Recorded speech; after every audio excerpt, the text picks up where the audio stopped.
Well, we're going to verify if the stream went live. Alright.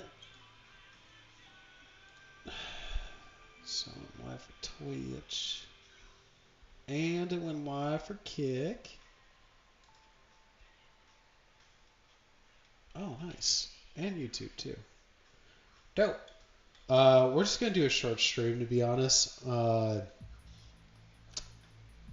I am just going to kill some things and maybe grab a few items, basically. We were playing earlier, and...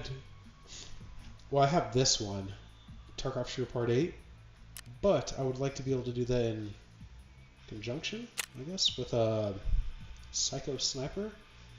But what I found out with Psycho Sniper is I need frickin' Sniper level 10. So that means I paid that 50,000 euros a level too early, so I paid it at level 4. I should have waited till level 5. Yeah.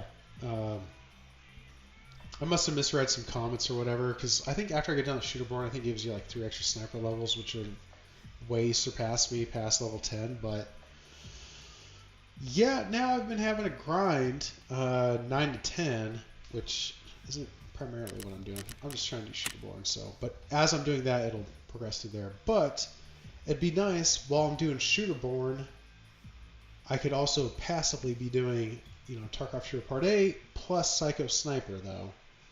Because, yeah, we've gotten the 3 kills in 1 life, but... Well, we've gotten 3 headshots in 1 life. I don't know. I don't think I've gotten the 5 kills without a death. But I still have a shitload of Shooterborns to do, though, too. We knocked out Woods. Shoreline was complied with. Knocked out Woods, and we were doing some reserve, but... After all the other sniper tasks, I was fucking burnt out. So I kind of want to play with some real guns, and yeah, we're gonna kill a few things and grab some money because I gave like 4 million to Screwdriver and some other ways. And then I also died a few times too. So and then bought some shenanigans. So. We're just going to go game on Interchange and, yeah, do a short stream. Get a few raids, hopefully knock a few heads, and call it a night. Then we'll get the stream back up tomorrow and all that good stuff, but for a longer one. But I got to take a piss, so we're going to go watch some Mr. Ballin. Sometimes the truth is stranger than fiction. And today, I'm going to tell you They also changed up their buttons on YouTube from what I noticed. Stories. If you're a fan of the strange, dark, and mysterious delivered in story format, then you've come to the right place because that's all we do, and we upload once a week. So, if that's of interest to you, the next time you're at the beach with the like button, wait until they take off their sun hat to go run into the water, and while they're gone, fill their hat up with mayonnaise. Also, please subscribe to our channel and turn on all notifications so you don't miss any of our weekly uploads. Okay, let's get into today's stories. I kind of thought we were about to watch a commercial, but nice.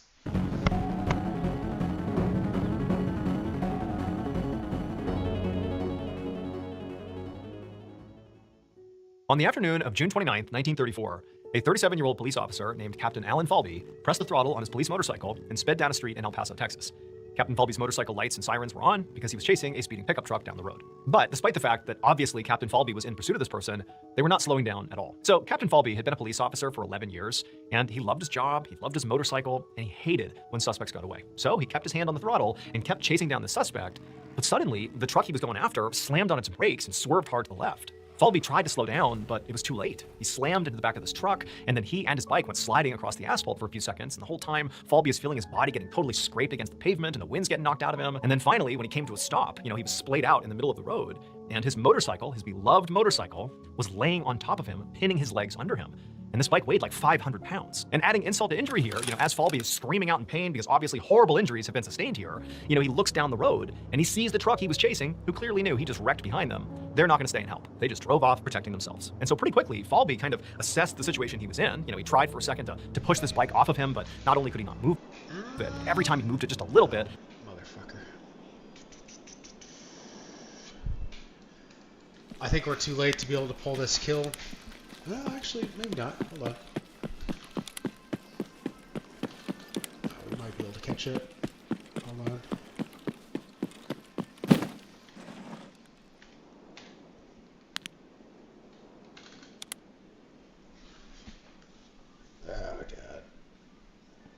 if we get him, we will leave his kit here. Unless he's a cunt. Then we'll go get it.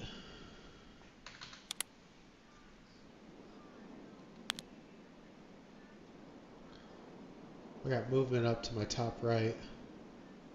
I think it's AI though. I think it's spinning in circles.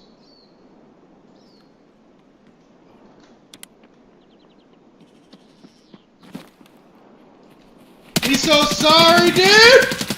Me so sorry! Me so sorry! Something above me.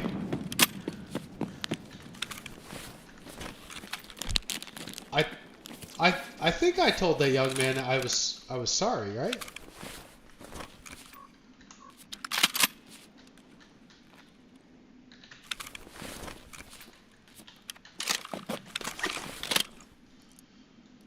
Well, I hope that dude knows I'm sorry though. That was not intentional.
We'll toss this kit. That was a little scummy, but...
Oh, God. Let's go see what other bad guys there are.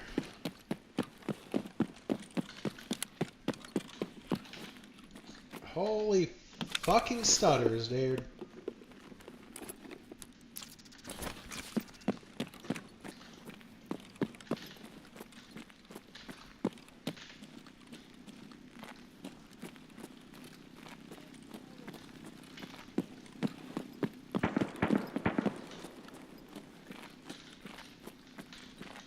Oh man, there's shots back here, bro.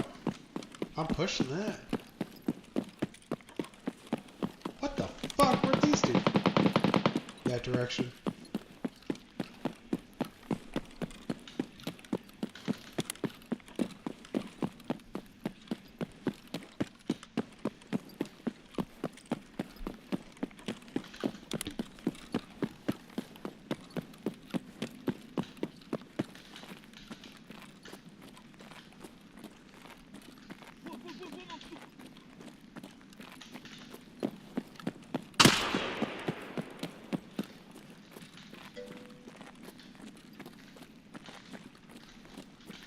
What up, Pete?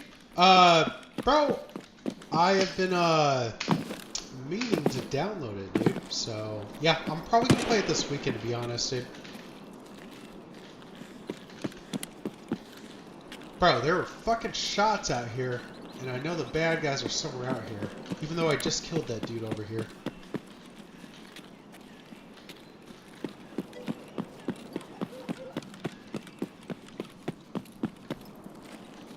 What up, Timmy? Ah, these shots weren't from that scav. Where'd you boys come from, man? I only killed one bad guy. Try to tune in if you do a stream and escape from duck off. I was just kidding. I feel it. Yeah, that'll probably be this weekend, to be honest, man. I think the game's... It's not expensive. I think it's only like $20, something like that. It's got that top-down third perspective, bird's eye view, all that good stuff. Bro, there's gunshots in the side of that building, too.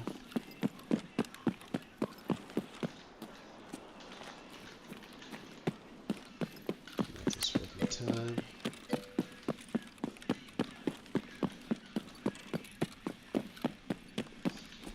Oh, shit. Well, Mr. Timmy, it looks like, you're probably streaming, bro. We'll, oh, shit. How do you do that? That's cool. You can follow from this account. Account created follow since October 3rd. Oh, yeah. Bro, it's kind of a cool, little feature, to be honest, man.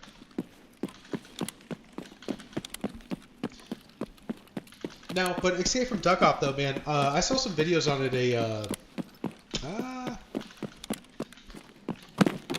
I saw some videos on it, I think, like a week and a half ago, and I don't know, man, just busy. I got to move out of my place and whatnot, but yeah, that's on the roster to play, though, basically.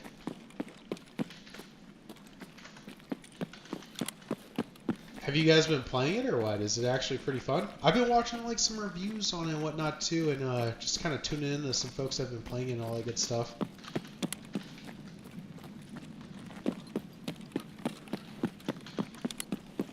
Bro, I've been playing with a sniper all day, and all I want right now is some fucking action, bro. We killed that first dude, kind of rat-like though. That's fair, that's fair. Well, it can't be expensive, man. I'm assuming it's probably like a $20, maybe $30 game, so it's not too bad. Oh, yeah. Well, there's been some other games, too, that have came out in the past that are similar to it, though.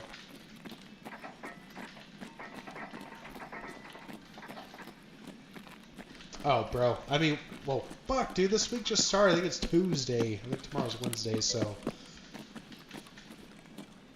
We're gonna get down on it here this weekend and whatnot. That was like Arc Raiders, man. I was playing that this well, there's a tracksuiter right there. Or either that's Killa. No, I think that's Killa. Which means we got a tracksuiter in here. Which means I'm in danger because they got high pen fucking ammo. Fuck you! Fuck, dude, they're gonna kill the fuck out of me. Fuck you, dude, I hate you! That doesn't point up, man. Oh, chill, time out, boys, time out.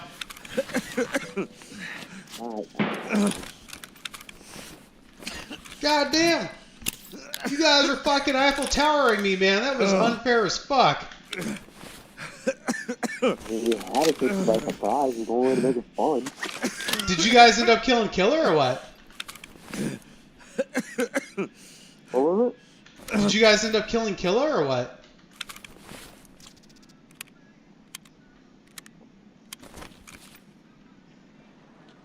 Are you guys pushing tracksuit or no?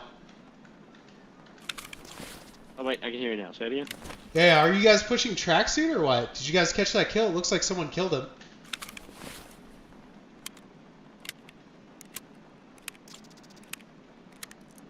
You're gonna try to kill me.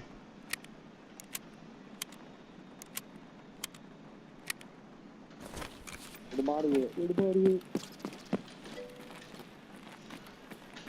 The what? Oh, bro, they're 100% plotting right now. They goddamn fried my fucking armor, dude. I'm trying to think. I dropped... You know what? We don't even need armor anymore, actually. We don't need anything anymore.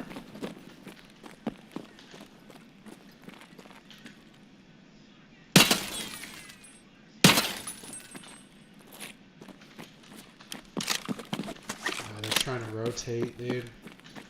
I'm a little afraid.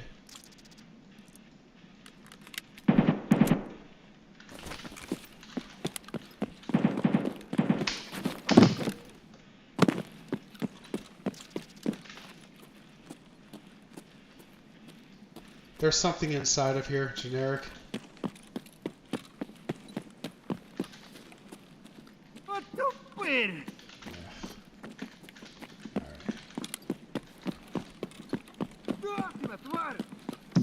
I get shot in the fucking chest, I'm dead.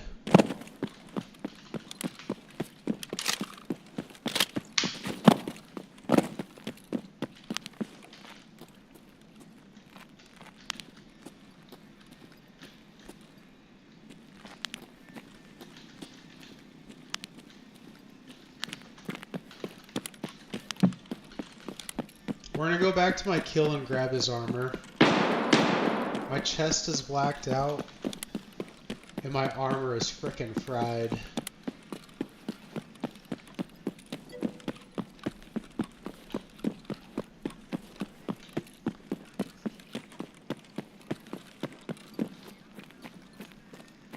Oh, Timmy, I appreciate it, man. I got you followed, man. If I see you live, dude, I'll be lurking and jerking inside your chat, too, dude. I gotta return the favor, obviously.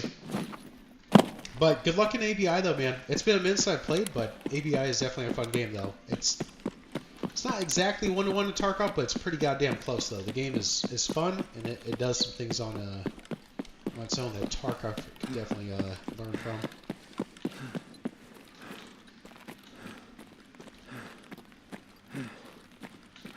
I threw this dude's kit down. Oh. Somewhere.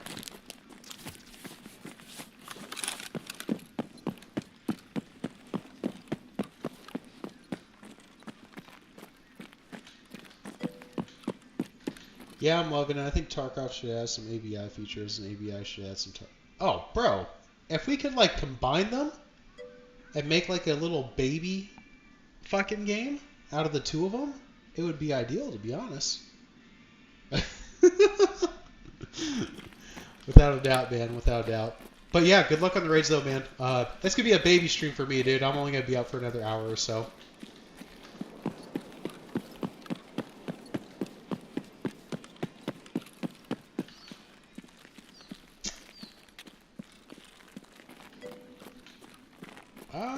Cheers, Timmy. Cheers, man. Bro, I don't remember where the fuck I put this dude's gear down.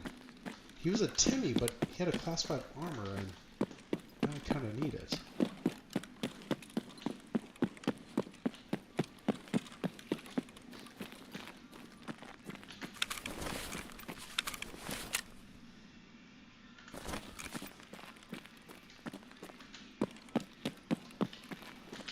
Fuck it, we go for the reset then.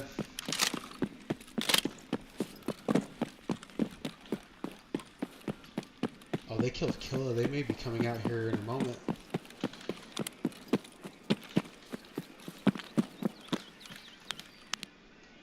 That was a PMC right there.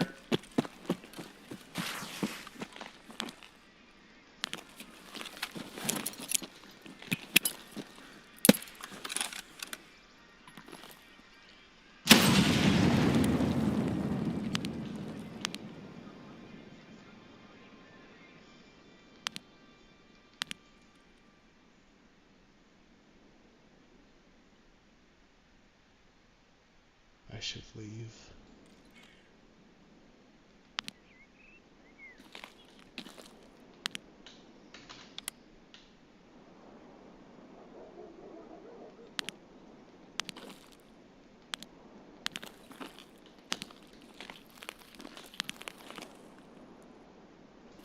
Fuck this.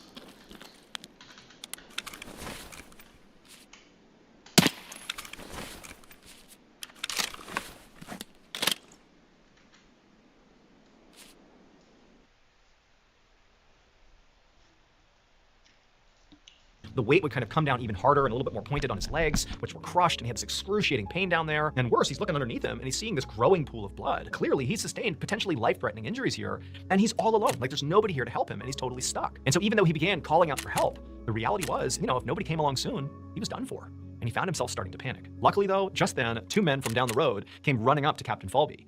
Apparently they had been sort of behind the captain and were watching him pursuing this truck, and they had actually seen the accident. And so they had pulled over, and they were now running up to see if he was okay. And so right away, without even needing to ask Captain Falby what he needed, these two men saw the situation. The bike is pinned on top of the cop. And so together, these two men were able to lift this heavy motorcycle off of the captain's legs. And as soon as they did, all three of them looked, and they could clearly see, the reason there's all this blood all over the pavement. There was this huge gash in Captain Falby's leg right above his knee that was just pouring out blood. And Captain Falby, he saw that, and he was already starting to feel lightheaded from blood loss, but just seeing this huge wound was totally disorienting. Fortunately though, the two men who had arrived on the scene to help Captain Falby kept their composure. And one of them actually noticed that Captain Falby was wearing a necktie. He had a formal police uniform on that had, a necktie as part of it.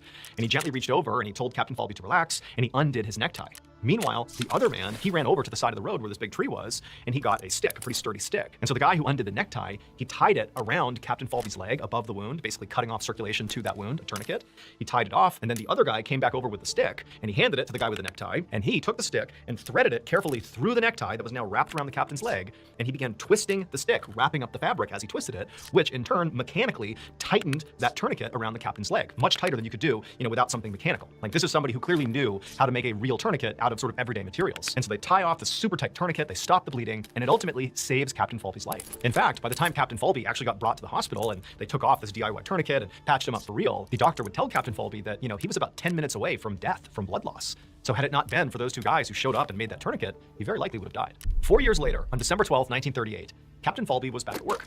And he had been, ever since maybe 6 months after his injury. He had just gone back to work, fully recovered. He did have some scar tissue on his leg, but he was basically back to full capacity. And so on this particular day, Captain Falby was on patrol like he normally was in El Paso when he got a call over the radio about a bad car accident that had happened out on Route 80, which is a major road in that town. And so Captain Falby races over to the scene, and he sees there's this car that's clearly veered off the road and smashed into a tree, and the driver, or who appears to be the driver, is sitting still in the driver's seat, and they were unconscious. And so Falby was the first on the scene. He pulls over, he gets off his bike, he rushes over to the car, and he carefully pulls this unconscious man out of the car, and he lays him on the ground, and he sees this guy has a horrible gash in his leg, and it's bleeding profusely. But because this basically mirrored the exact same type of injury that Falby himself had had 4 years earlier when he crashed his motorcycle, Falby knew what to do.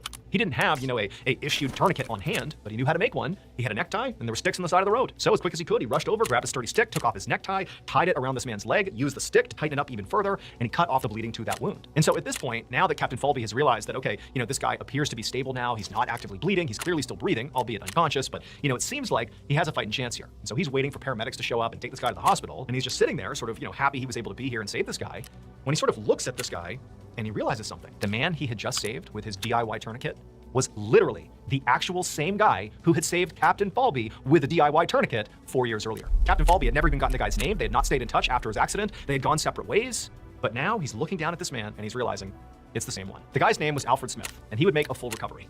But when he was rushed to the hospital, they would say, you were within about maybe 10 minutes of bleeding to death had it not been for Captain Falby.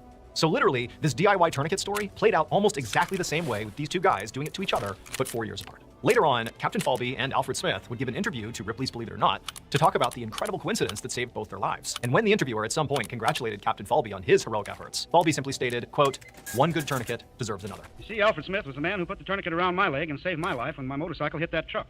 After all, one good tourniquet deserves another. And there you have it, ladies and gentlemen. Thank you to BetterHelp for sponsoring today's video. When I left the military in 2017, I left carrying a lot of baggage that I didn't really know I had. But what I was doing is basically bottling it all up and then snapping at people left and right. And the worst part, Mr. Ballin, to get 10% off your first month of therapy.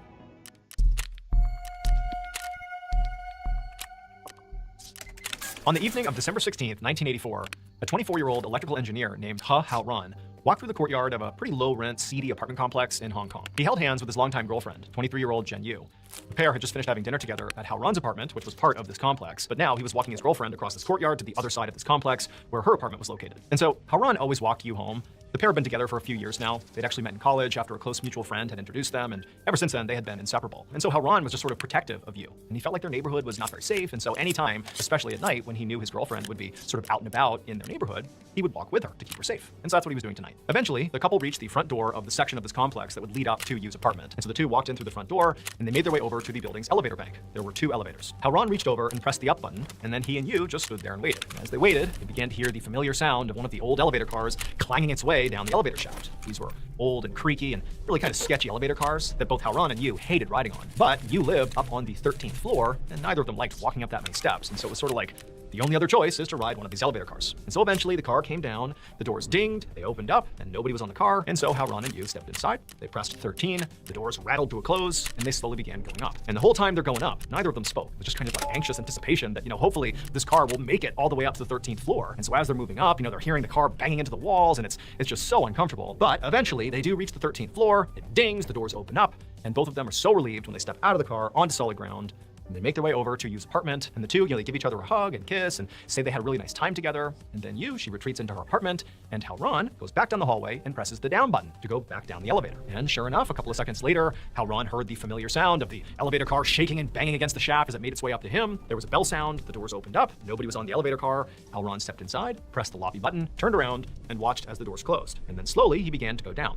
And again, as he's going down, Howran had that same sort of nervous energy, hoping this elevator didn't come to a, lurching stop or something, that it just got him down to the ground safely. And so he's going down, it's floor 12, 11, 10, down he's going. And then at floor 7, the car came to a stop. But it was kind of a hard stop, not like emergency status hard, but it was a fairly hard stop at floor 7. And so Howran, he's instinctively thinking, okay, well, clearly someone on the 7th floor has called the elevator, and the doors are going to open any second here, and, someone's going to get on. But as he's waiting for the doors to open to alleviate this sudden stress that, oh my God, is something wrong here? The doors don't open. And instead, the elevator suddenly lurches down another foot. It stops. But clearly, this is not normal elevator behavior. There is something wrong with this elevator. Like, his worst fears are coming true, and the doors still are not opening. And so Howran's looking around wondering, what's he gonna do? What can he do? He's trying to tell himself that everything's okay. Maybe the doors still will open up, but they're not. And then he begins to smell something. It was almost like a sort of chemical smell. He couldn't really place what it was, and he's sort of looking around, wondering what's going on here, and his panic is rising, like this is a bad situation, has no idea what's happening, but clearly something bad is going on here. And then this already horrible situation gets 1,000 times worse, because he looks down and he sees the floor of the inside of the elevator is now on fire. And as he's realizing the floor is on fire, and that's what he was smelling, is like this burning smell, he sees his own legs are now on fire. And so in a completely panicked, like fight or flight moment, Howran remembered that most elevator cars have an escape hatch somewhere, usually on the ceiling. And he looked up and he couldn't believe it. There it was. There was this escape hatch to get out of the car. And so right away, that's what Howran began trying to do. He kind of scaled the walls of this car. He punched open this hatch and he climbed out of the elevator, out of the fire, saving his own life. And so while all this chaos was happening in the elevator shaft, Howran's girlfriend, Yu, was in her apartment looking out the window. And her view was basically the same courtyard that she and Howran had walked across just, 5 minutes ago to get to her apartment building. And it was sort of customary that every time he would drop her off at her apartment, she would look out the window and wait for him to come out the front door, and she would watch him walk back across that same courtyard to his building on the other side. And so Yu sort of understood how long it would take, for Howran to come down the elevator and walk out the door. But now it had been, 5, 6, 7, 8 minutes, and he still hadn't come out the front door, and there really wasn't any reason for him not to have exited the building at this point. And she started to get worried. And so given the fact that Yu, much like Howran, was fearful that those old elevators in this building were eventually going to get stuck while they were on them, given she had that fear, she instinctively was like, oh my gosh, maybe he's stuck in the elevator. Like, that's why he hasn't left the building yet. And so instinctively, she left her apartment and walked down the hallway to the elevator bank, and she looked up above the doors, and it showed where the respective cars were located. And she saw that one of the cars was stuck at floor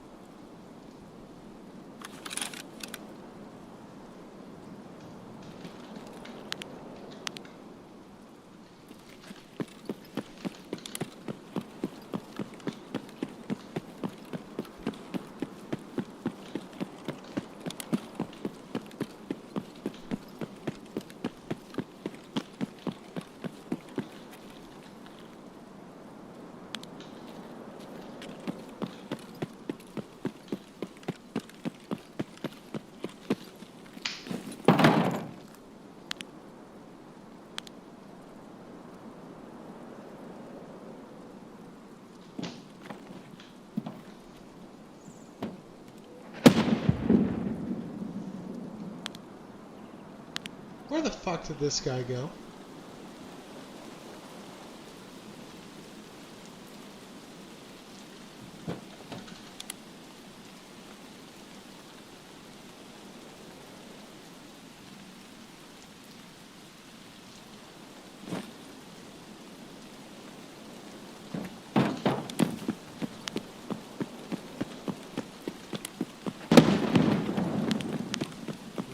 be Akeem. I want to say he's still in the same spawn.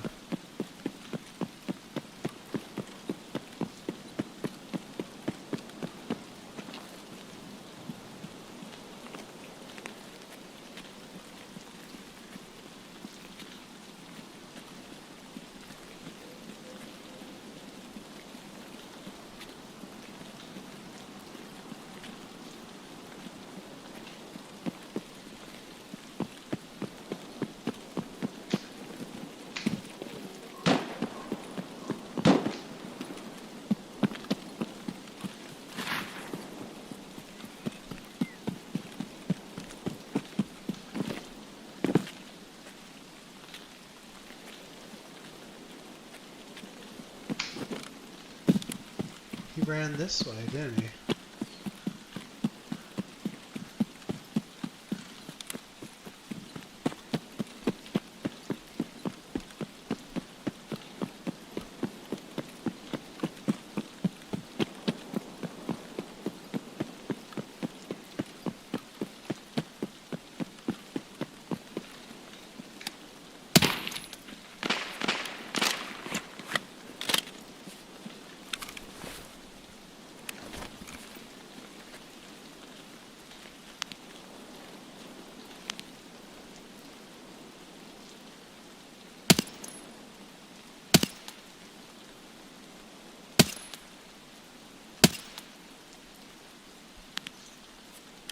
Was that a fucking scav?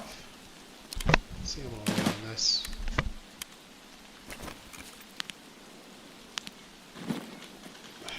I don't know. I don't know what the fuck that was. It looked like a scav. But the it looked like it had a suppressor on it though.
Well, trucks.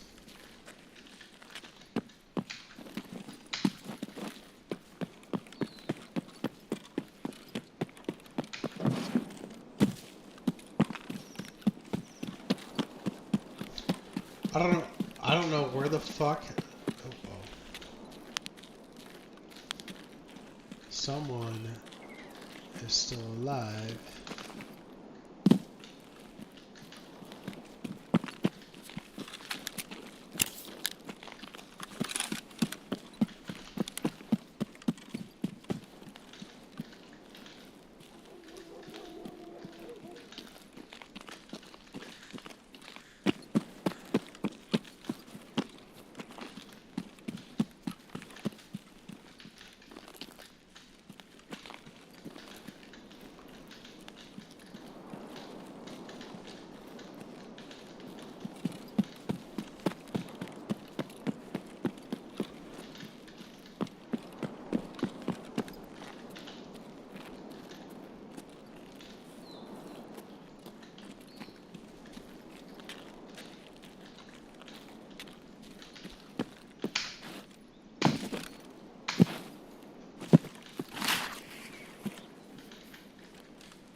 already looted him.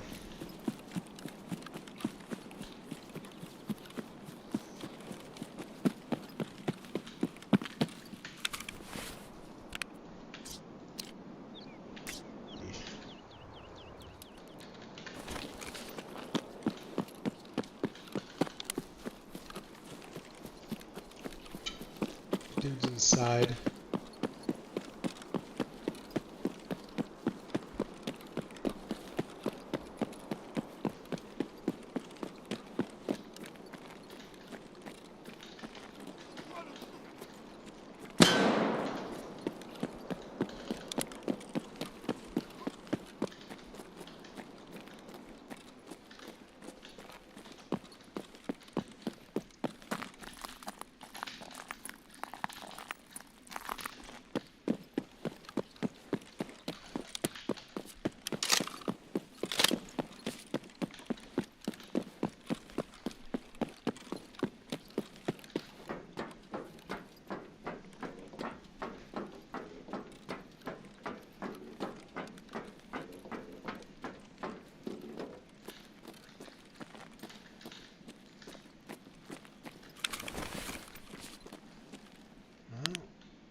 It has to be the same fucking dude.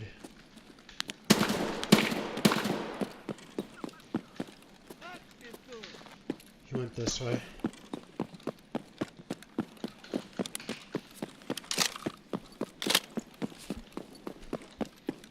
He might be a tracksuiter looking for Killa and all that good stuff.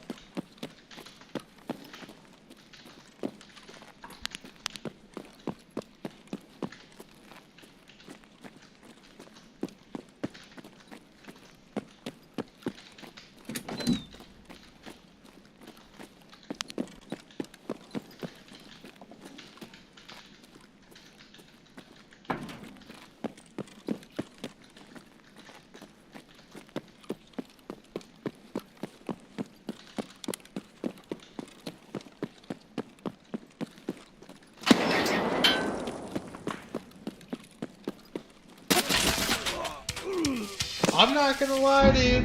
I'm gonna say sus as a motherfucker, dude. That nade was tossed beforehand. But, I don't know. We'll see. We shall so fucking see. Maybe not, maybe not.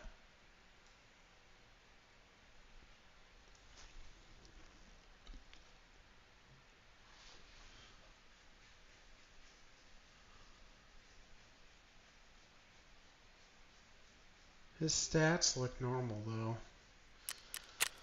Enjoy the kit, motherfucker.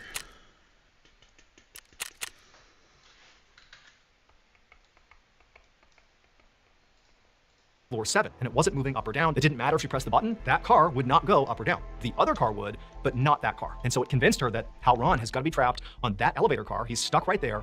I better call authorities. And so she did. She called the fire department and said, hey, my boyfriend, I believe he's trapped in the elevator. And so just a few minutes later, the local fire department showed up to the apartment complex and they walked up to the 7th floor where they believed, this car was stuck. Now, they were not in some crazy, emergency mode running down the hall to open up this elevator car, because they're thinking, it's really just an inconvenience getting stuck on an elevator car. It's not like life and death. And so they just make their way up to the 7th floor by taking the stairs. And then on the 7th floor, they go over to the elevator bank where the 2 doors are to the respective elevator cars. And on the one that, shows the car is stuck on floor 7, it says the number right above the door, they use their tools to pry open the doors to see, the car right behind it.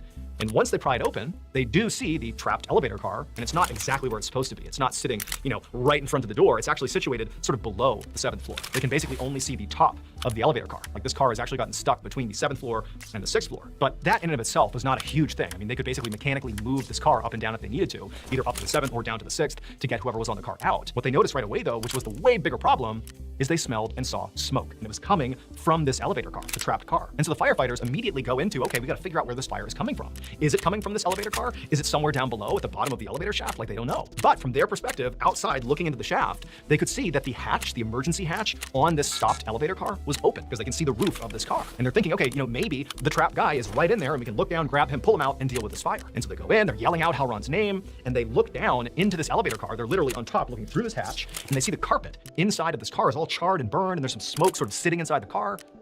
But there's nobody inside the car. It's empty. But they see there's blood all over the inside and up on the walls. And then they realize there's also blood kind of coming up, through this hatch, and it's on the top of the elevator car.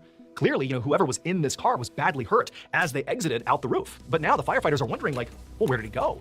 Did he fall down to the bottom? I mean, because basically there's just these two elevator cars that move up and down inside of this singular shaft. There's basically nothing dividing the two shafts that these elevator cars move in. It's kind of like one big shaft. And so to the side of this frozen car is this huge shaft, multi-story shaft that goes all the way to the ground. And they look over the edge and they shine their light down the elevator shaft because, the car on this side was up top. It was not obstructing their view. And sure enough, there is a man, maybe one floor down, who looks very badly injured. He's got cuts all over him. He's bleeding. It looked like his ankle was broken.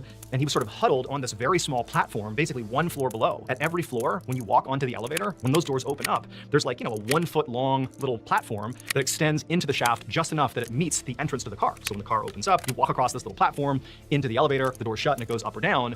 But if you're in the elevator shaft, each floor basically has that little protrusion, that 1 foot, small platform. And there's the guy, presumably Halron, who is positioned, perched on the one right below them, on that little platform. And so of course the firefighters forget the fire because, that's a separate issue at this point, and they got to go rescue Halron. And so they go down to the 6th floor, they open up the doors, they grab Halron, they pull him into the hallway where he is safe. He's obviously in an enormous amount of pain. He's been burned. He's got a broken ankle. He's in rough shape, but it appears like he's going to survive. And so as the firefighters placed Halron on a stretcher, and he's barely talking, he's very shaken up. He's just laying there. And so at this point, the girlfriend, she found out the firefighters had saved her boyfriend, and he was on the 6th floor. And so she comes charging down the stairs, runs down the 6th floor hallway to be by her boyfriend's side, and she looks at Halron for the first time, and she just freezes. And she stares at him, and she says, "That's not my boyfriend." It would turn out this whole elevator disaster was highly coordinated because what neither Halron nor his girlfriend Yu knew was that the same mutual friend who had actually introduced the two of them deeply regretted it. He himself was in love with Yu and he couldn't bear to see her with another man. And so this mutual friend, whose name was Liu Wenzhong, that night he had secretly waited until he was sure Halron had climbed on the elevator car by himself, and then he had cut off electricity to that car, freezing it at the 7th floor, actually between the 7th and the 6th floor. And then he climbed on top of the elevator car, opened up the hatch just enough to pour kerosene into the car with Halron. That was the smell that Halron began to talk about and smell inside the shaft. Like, he clearly knew there was something off, but Halron didn't realize it was, this friend of his right above him. And then before Halron could even understand what was happening, Liu lit a match and threw it into the elevator car. That was what caused the big fire. But then when Halron panicked and climbed up out of the hatch to save himself, Liu was waiting for him, and he stabbed Halron and then threw him off the roof of this elevator car, where he fell all the way down 7 floors to the bottom of the shaft, where he died. The man that was crouched on that platform, 1 floor below where this car was Liu. And basically what he did is, after murdering Halron, he leapt onto that platform from the top of this elevator car down onto that platform, sort of intentionally to hurt himself, to make it seem somehow like, he was just trying to help Halron, but then, basically fell and hurt himself too. Like, he didn't do anything wrong, but when they looked at Halron inside the shaft, he was clearly stabbed. Then also they knew this fire had been started on purpose. It was clearly arson. And so once all this evidence had piled up and it was pretty obvious that Liu had done it, he did confess, and he was ultimately sentenced to life in prison.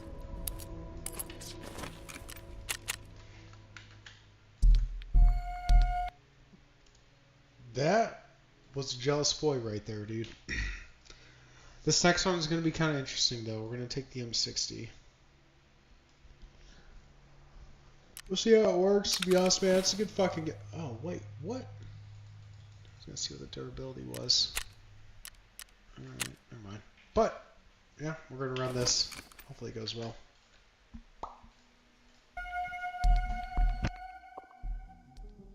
One evening in February of 1966, a 34-year-old man named Jose Luis Peña walked down a staircase inside of a cafe in Madrid, Spain. At the bottom of the stairs was this sort of basement seating area. It was pretty quiet, only a few people were down there.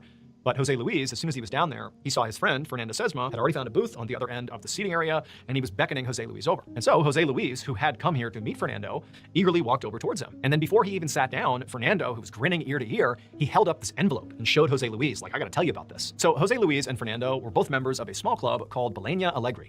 which means happy whale in Spanish, and their meetings were all about aliens and UFOs. Now, Fernando was actually a post office employee during the day, but at night, he was the de facto leader of this club, and he'd always been fascinated by aliens. As for Jose Luis, he actually was much more of a skeptic. He actually kind of actively did not believe in aliens, UFOs, or anything paranormal, but about a month prior, he'd had this sort of inexplicable, UFO sighting, or he didn't even know what it was. He was driving along and thought he saw something in the sky that didn't necessarily make him a believer, but he didn't know who to talk to about this thing he had seen. He couldn't make sense of it. And so that's how he had found his way into this group. It was just because it was an outlet to talk about this weird thing he had been through. And to be honest, he didn't know if he'd be staying any longer than maybe the next couple of weeks. He was just here for now. But regardless, Jose Luis and Fernando had made plans to meet up in this cafe tonight to sort of catch up on all things about the club before their actual club meeting that was going to happen maybe 30 minutes from when they were actually meeting. But as Jose Luis is sitting down, Fernando's got this envelope that he's really excited about. And once Jose Luis sits down, Fernando puts it in front of him and he's like, look, there's no return address. And he points, there's like this strange symbol on the outside of this envelope, and it just looks sort of foreign. Like Jose Luis didn't really even know what he was looking at. But Fernando, who again is a full believer, he says to Jose Luis, he's like, I just got this letter and I'm going to show it to the club tonight because I think it's from an alien. Now, when Jose Luis heard this,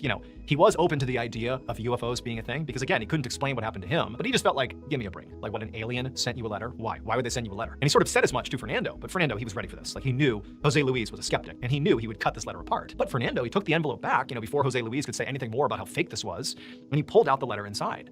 And the letter, it was typed out, so it wasn't by hand, it was by typewriter. And the writer wrote that they were literally from an alien race called the Umites, and they'd come from a planet called Umo. And they said that, the Umites had very advanced technology, and they'd actually already been living on Earth for the last 16 years. However, humans didn't recognize them because they sort of looked like normal people. And so this alien writer said, for all these years, they had been searching for, a true believer to share this secret with. And apparently, the believer they had found was Fernando. Now, Jose Luis. Looks like it's work time. What up, lobby? Bro just had me inside a Tarkov, man. We'll go knock some fucking heads in there, dude. But right now I'm just doing solos though. Some solo dolos.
Well, no more bad guys.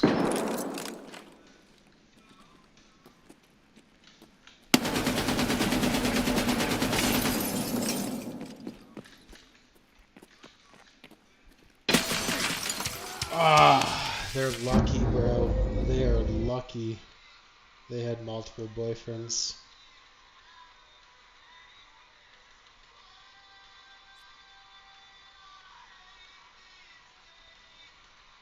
That was a good fight. Well, it wasn't really much of a fight. The first two dudes were... What the fuck?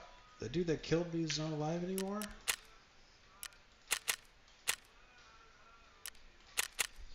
It's fine. We're going to throw on another kit.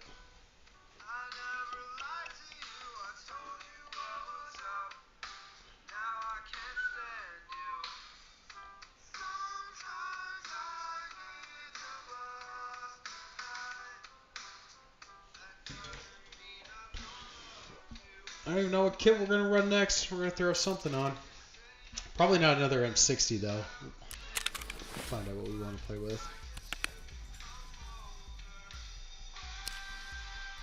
We're playing excellent. Ooh. 45 Vector would be kind of fun.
Honestly, I don't even think we're going to bring in a helmet either. We're just going to go play.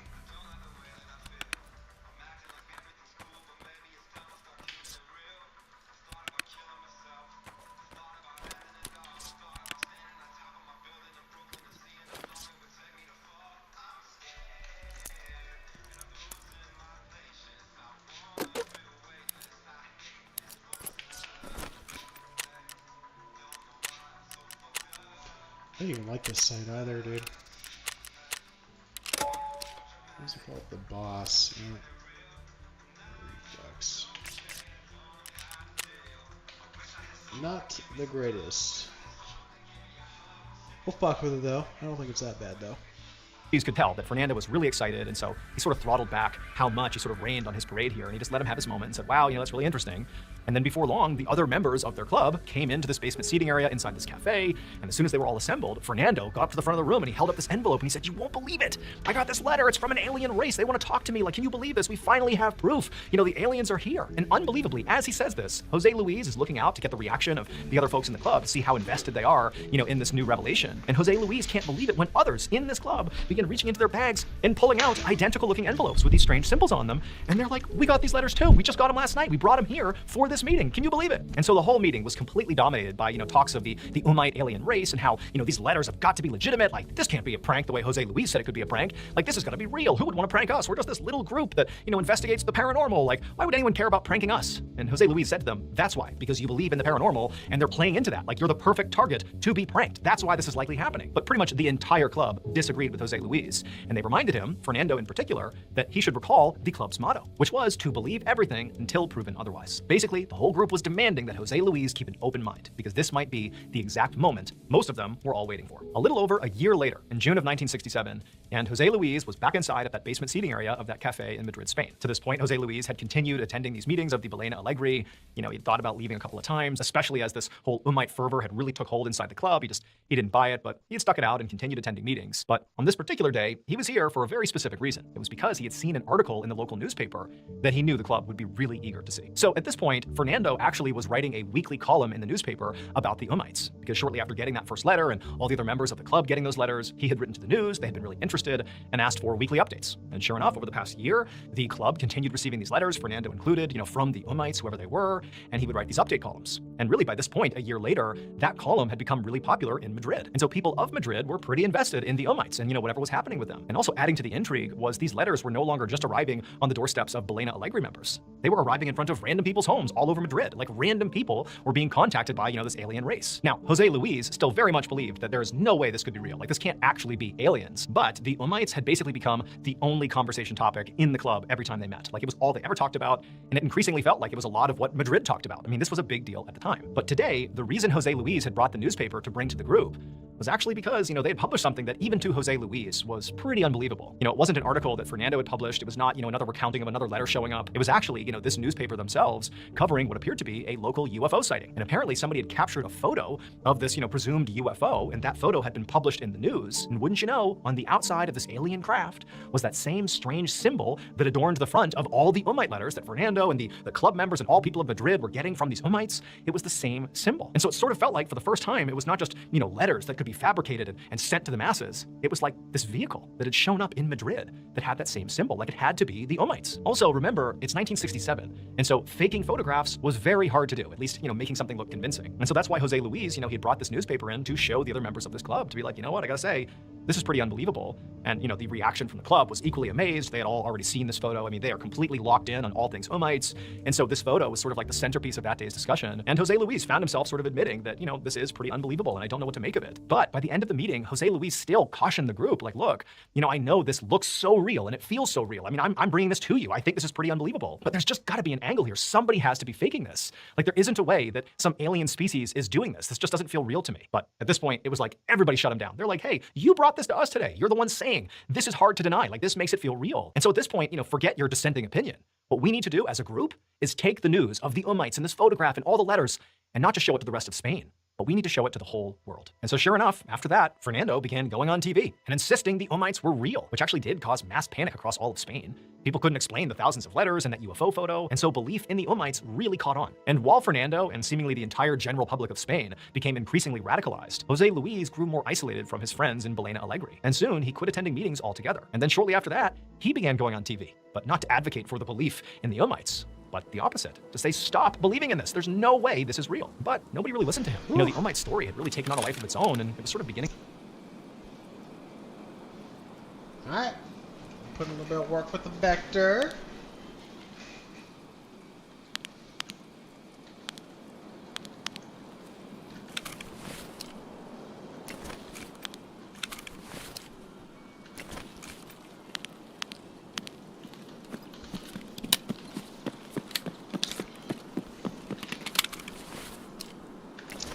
Fuck. FMJ only has 25 pen, but this thing shoots like a minigun though, so hopefully we're alright. We'll see. We're gonna go inside though. We're not gonna be fucking around with people on the outside though. I do not have distance.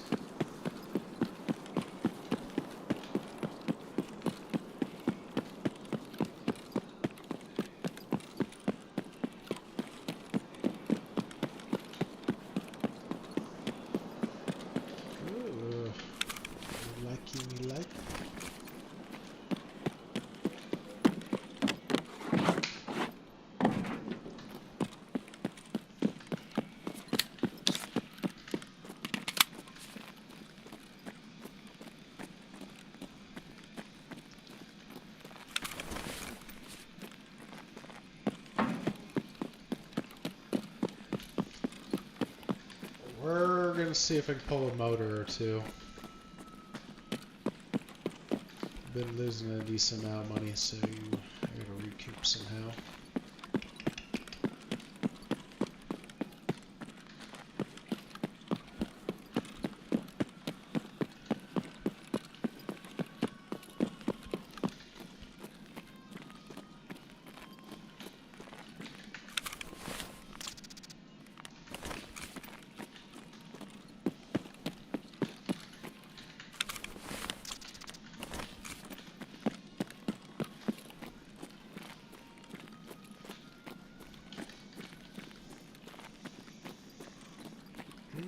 Well, we heard her scab.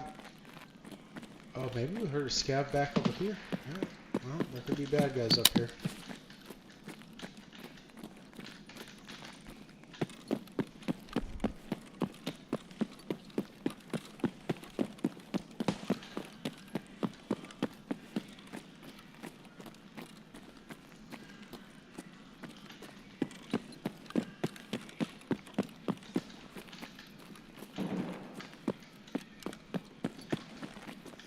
It's an SVT or AVT.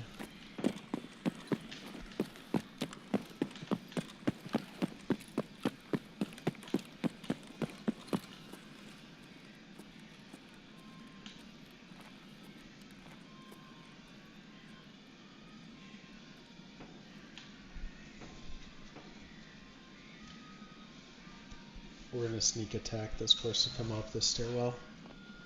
Oh, motherfucker. God damn it.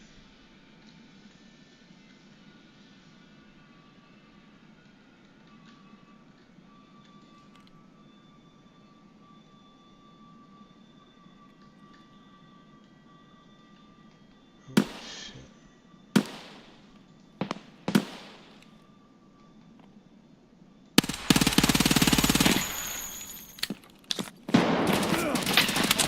Fuck, dude, he killed me through the box.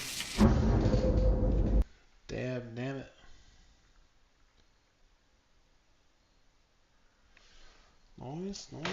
Nice. We'll see his name, and we'll probably kill it right there. We just hit a whittle over an hour. Nice. Yeah, it was unfortunate. When I pushed forward, I kind of realized that that box was not hardcover, and I didn't expect a BAL or an SR3M. Yeah, the new BAL or whatever. I was kind of expecting, I don't know, probably like an SVD or something like that. Just because there was a smoke toss, I'm assuming the dude is going after tracksuit right now, to be honest. Yeah, he already has Kappa. He's not hitting the Prestige button, so he's staying in Prestige 1. So he's trying to pull tracksuit. And I did see the smoke thrown.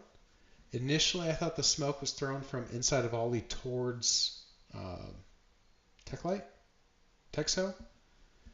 But yeah, it seems like it was vice versa. They threw it from Texo into Ollie. See if they get audio cue off of Killa. I would say the dude's legit. Hopefully. But hopefully he gets his little tracksuit. I should not have used those goddamn cardboard boxes hardcover though. I knew better. But we're gonna end it there. A little bit of PvP. I've been playing with fucking snipers all day. Extremely boring. And I lost. Well, I didn't really lose a whole lot of money, but I also gave probably like 5 million away in total. We'll get some back tomorrow or something like that. But yeah, we'll get the stream back on tomorrow after work. Tomorrow will actually be like a full stream though. So